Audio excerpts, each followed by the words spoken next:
From the unpredictable world of politics, entertainment, and any other trending news, welcome to the Minor Show. Alright, welcome to the Minor Show.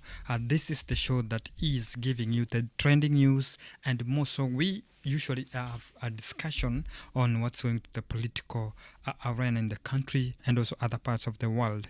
So welcome. So the first thing we are going to discuss today, it's all about the tours that we have seen, the two candidates, that is Fred Matiangi and Gachagua. They are in the United States of America. So the main thing or the main question we are trying to ask today is, what is the political implication of this tour?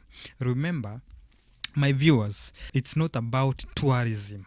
They are not coming to the United States because they are coming as tourists. No, there must be a reason as to why they are relying on diaspora voters, but also not only the voters, but also they are trying to network themselves, globally. And that's why you see the two leaders are trying to move all over the United States.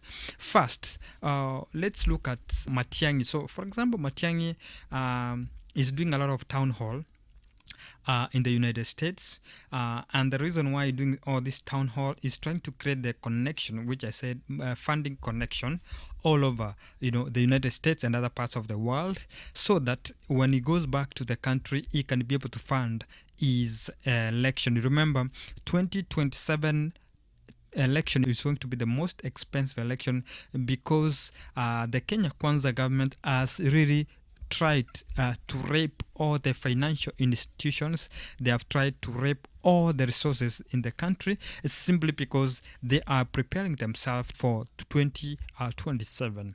So we are going to see a lot of resources being bribed all over, left, right, center. So that's why Matiangi and Gachagua, they need also to create that funding network that they are going to use to counter the Kenya Kwanza government, which has a lot of resources to use, because it has really tried to steal from the Kenyans.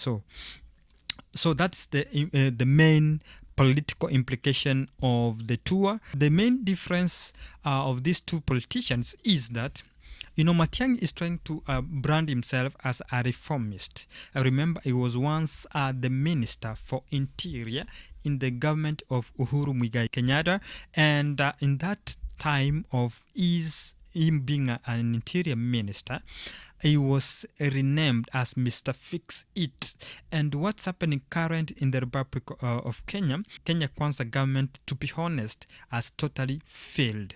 So he's coming with his title, the Mr. Fix-It, so that he can be able to fix the destruction which has been happening in the country. So he's coming as a Mr. Fix-It and is selling his brand as coming back to fix the problems which has been created, and actually they are human-made problems. So he believes he's going to come back and be able to fix the problems that is ailing the country. And what about the Gachagua? Gachagua is trying to rebrand into one term.